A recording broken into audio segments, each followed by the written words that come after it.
Hi ನಮಸ್ತೆ ಎಲ್ರಿಗೂ. ಇವತ್ತೊಂದು ಚಿಕನ್ ರೆಸಿಪಿಯನ್ನು ನಿಮ್ಮ ಜೊತೆ ಶೇರ್ ಮಾಡ್ಕೊಳ್ತಾ ಇದ್ದೇನೆ. ಇದರಲ್ಲಿ ಒಂದೇ ಒಂದು ಚಮಚ ನೀವು ಸೀಕ್ರೆಟ್ ಇಂಗ್ರೀಡಿಯೆಂಟ್ಸನ್ನು ಆ್ಯಡ್ ಮಾಡಿ ನೋಡಿ. ರುಚಿ ಉಂಟಲ್ಲ ದುಪ್ಪಟ್ಟಾಗಿರ್ತದೆ. ಇದು ಸೈಡ್ ಡಿಶ್ ಆಗಿ ತೊಗೊಳ್ಬೋದು. ತಿಳಿಸಾರು ದಾಲ್ ಅಷ್ಟೇ ಮಾಡಿದರೆ ಸಾಕಾಗ್ತದೆ. ತುಂಬ ಈಸಿಯಾಗಿ ಮಾಡ್ಕೊಳ್ಳುವಂಥದ್ದು. ಇಲ್ಲಿ ನೋಡಿ ಪಾತ್ರೆ ಬಿಸಿ ಮಾಡಲಿಕ್ಕೆ ಇಟ್ಟಿದೆ. ನೀವು ಕಡಾಯಿ ಆದರೆ ತೊಗೊಳ್ಬೋದು. ಇಲ್ಲಿ ಎಣ್ಣೆ ಹಾಕ್ಕೊಂಡಿದ್ದೇನೆ. ಎಣ್ಣೆ ಜೊತೆಲಿ ನೀವು ತುಪ್ಪ ಸಹ ಇದಕ್ಕೆ ಹಾಕ್ಕೊಳ್ಬೋದು. ಎಣ್ಣೆ ಮತ್ತು ತುಪ್ಪ ಎರಡು ಸಹ ಮಿಕ್ಸ್ ಮಾಡಿದರೆ ಇನ್ನೂ ಸಹ ರುಚಿ ಜಾಸ್ತಿ ಆಗ್ತದೆ. ಜಾಸ್ತಿ ಇಂಗ್ರೀಡಿಯೆಂಟ್ಸ್ ಬೇಡ. ತೆಂಗಿನಕಾಯಿ ಆಗಲಿ ಅಥವಾ ರುಬ್ಬೋ ಕೆಲಸ ಅಂತೂ ಖಂಡಿತವಾಗ್ಲೂ ಇಲ್ಲ. ಇಲ್ಲಿ ಈರುಳ್ಳಿ ನಾನು 2 ತೊಗೊಂಡಿದ್ದೇನೆ. ಚಿಕ್ಕದಾಗಿ ಕಟ್ ಮಾಡಿ ಇಟ್ಕೊಂಡಿದ್ದೇನೆ. ಇದನ್ನೀಗ ಫ್ರೈ ಮಾಡ್ಕೊಳ್ತೇನೆ. ತುಂಬ ಸುಲಭ ಅಂತೇಳಿ ತುಂಬ ಸುಲಭ, ಅಷ್ಟೇ ರುಚಿಯಾಗಿರುವಂತಹ ಒಂದು ಇದು ಚಿಕನ್ ಇದು ಡ್ರೈ ಅಂತ ಹೇಳ್ತೇನೆ ನಾನು. ತುಂಬ ಸುಲಭ. ಅಂದರೆ ಗೆಸ್ಟ್ ಬಂದಾಗ ಏನು ಮಾಡೋದು ಅಂತೇಳಿ ಅಂದ್ಕೊಳ್ಳುವಾಗ ಚಿಕನ್ ಮನೇಲಿದ್ದರೆ ಈ ಥರ ಮಾಡ್ಕೊಳ್ಬೋದು. ಅದಕ್ಕೆ ಒಂದು ಡ್ರೈ ಚಿಲ್ಲಿ ಅಂದರೆ ರೆಡ್ ಮೆಣಸು ಉಂಟಲ್ಲ ಅದನ್ನು ಒಂದು ಹಾಕ್ಕೊಳ್ಳಿ. ಅದರ ಜೊತೆಲಿ ಕರಿ ಲೀವ್ಸನ್ನು ಹಾಕ್ಕೊಂಡಿದ್ದೇನೆ. ಇದನ್ನೆಲ್ಲ ಮಿಕ್ಸ್ ಮಾಡ್ಕೊಳ್ಬೇಕು. ಮೀಡಿಯಮ್ ಫ್ಲೇಮಲ್ಲಿ ಇಟ್ಕೊಂಡು ಎಲ್ಲ ಫ್ರೈ ಮಾಡ್ಕೊಳ್ಳಿ.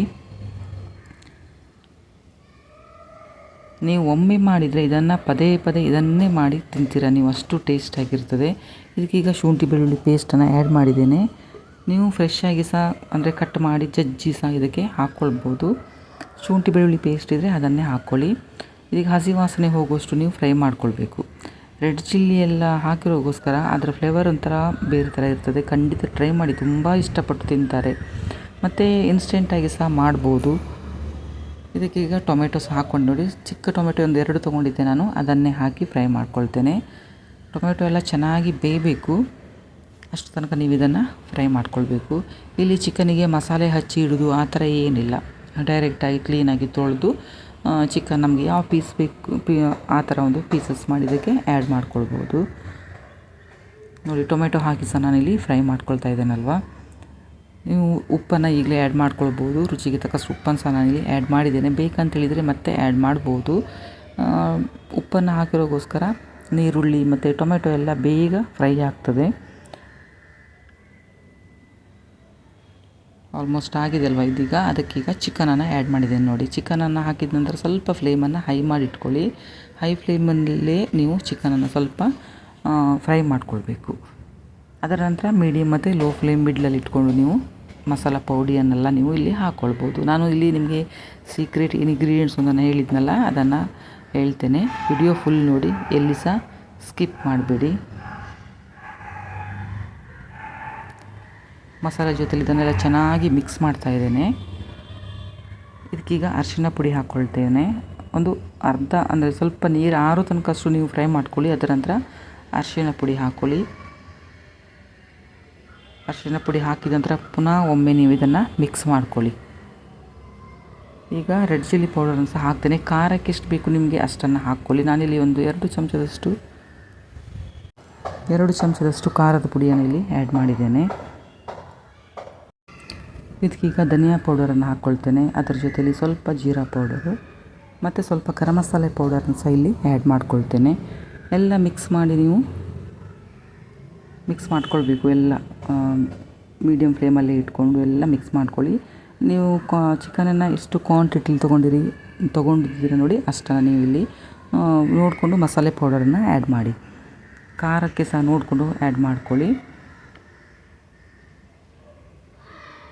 ಚೆನ್ನಾಗಿ ಒಮ್ಮೆ ಮಿಕ್ಸ್ ಮಾಡಿ ಒಂದು 5 ನಿಮಿಷ ಬೇಯಿಸ್ಕೊಳ್ಳಿ. ಅದೇ ಇದರಲ್ಲಿನೇ ಪೌಡರೆಲ್ಲ ಹಾಕಿರ್ತೇವಲ್ವ, ಖಾರ ಎಲ್ಲ ಅದಕ್ಕೆ ಕರೆಕ್ಟಾಗಿ ತಾಗಬೇಕು. ತುಂಬ ಸುಲಭ, ನೋಡಿದ್ರಲ್ವ. ನಾನಿಲ್ಲಿ ನೀರು ಸಹ ಹಾಕಲಿಲ್ಲ. ಅದರಲ್ಲಿ ನಾನು ಫ್ರೈ ಮಾಡ್ಕೊಳ್ತಾ ಇದ್ದೇನೆ. ಚಿಕನ್ ನೀರು ಬಿಡ್ತದಲ್ಲ ಅದರಲ್ಲಿ ಅದು ಬೆಂದು ಬರ್ತದೆ. ಬೇಕಂತೇಳಿದರೆ ಒಂದು ಅರ್ಧ ಲೋಟ ನೀರನ್ನು ಆ್ಯಡ್ ಮಾಡ್ಬೋದು.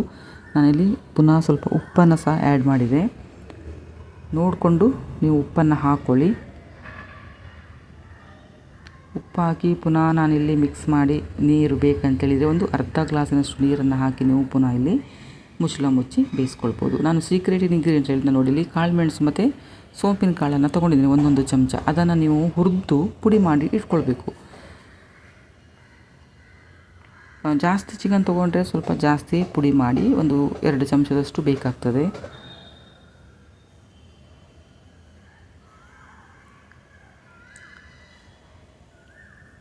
ಲಾಸ್ಟಿಗೆ ಅಂತೇಳಿದರೆ ಒಂದು 5 ನಿಮಿಷ ಇರಬೇಕಾದ್ರೆ ನೀವು ಆ ಪುಡಿಯನ್ನು ಮಿಕ್ಸ್ ಮಾಡ್ಕೊಳ್ಬೇಕು. ನಾನಿಲ್ಲಿ ಹೇಳಿದ್ನಲ್ಲ ಈಗ ಕಾಳುಮೆಣಸು ಮತ್ತು ಸೋಂಪಿನ ಕಾಳಿದ್ದು ಪೌಡರ್ ಉಂಟಲ್ಲ ಅದನ್ನು ನೀವು ಲಾಸ್ಟಿಗೆ ಹಾಕ್ಕೊಳ್ಬೇಕು. ಅದರದ ಘಮನೇ ಬೇರೆ ಥರ ಇರ್ತದೆ. ಅದು ಸೋಂಪಿನ ಕಾಳಿದ್ದು ಘಮ ಎಲ್ಲ ಇರ್ತಲ್ಲ, ಮತ್ತು ಖಾರ, ಕಾಳುಮೆಣಸಿದ್ದು ಖಾರ, ಅದೆಲ್ಲ ಒಂಥರ ಟೇಸ್ಟ್ ಸೂಪರಾಗಿರ್ತದೆ. ಅಂದರೆ ಬಾಯಿ ಎಲ್ಲ ರುಚಿ ಕೆಟ್ಟಾಗೆಲ್ಲ ನೋಡಿ ಈ ಥರ ಒಂದು ಚಿಕನ್ ರೆಸಿಪಿಯನ್ನು ಮಾಡಿ ಊಟ ಮಾಡಿದರೆ ಸಖತ್ತಾಗಿರ್ತದೆ. ಲಾಸ್ಟಿಗೆ ಕೊತ್ತಂಬರಿ ಸೊಪ್ಪು, ಬೇಕಂತೇಳಿದರೆ ಸ್ವಲ್ಪ ನಿಂಬೆಹಣ್ಣಿನ ರಸ ಸಹ ನೀವು ಇಲ್ಲಿ ಹಾಕ್ಕೊಳ್ಬೋದು. ಎಲ್ಲ ಚೆನ್ನಾಗಿ ಒಮ್ಮೆ ಮಿಕ್ಸ್ ಮಾಡಿದರೆ ಚಿಕನ್ ಡ್ರೈ ರೆಡಿ ಆಗ್ತದೆ. ಇದು ನೀವು ಇಲ್ಲಿ ಗಂಜಿ ಊಟಕ್ಕೆ ಸಹ ತೊಗೊಳ್ಬೋದು, ತಿಳಿಸಾರು, ದಾಲ್ ಆಗಲಿ, ಚಪಾತಿ ಅದಕ್ಕೆ ಸಹ ಇಲ್ಲಿ ತೊಗೊಳ್ಬೋದು. ಇದನ್ನು ನಾನೀಗ ಸರ್ವ್ ಮಾಡ್ತಾಯಿದ್ದೇನೆ ನೋಡಿ ಒಂದು ಬೌಲಲ್ಲಿ.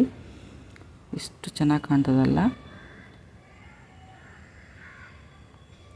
ವಿಡಿಯೋ ನೋಡ್ತಾ ಇರುವಾಗಲೇ ಲೈಕ್ ಮಾಡಿ, ಹಾಗೆ ಸಬ್ಸ್ಕ್ರೈಬ್ ಮಾಡೋದನ್ನು ಮರಿಬೇಡಿ. ಆದಷ್ಟು ಶೇರ್ ಮಾಡಿ ಮತ್ತು ಮನೆಯಲ್ಲಿ ಟ್ರೈ ಮಾಡಿ ಕಮೆಂಟ್ ಮಾಡಿ ಹೇಳಿ. ವಿಡಿಯೋ ನೋಡಿದ್ದಕ್ಕೆ ಥ್ಯಾಂಕ್ ಯು.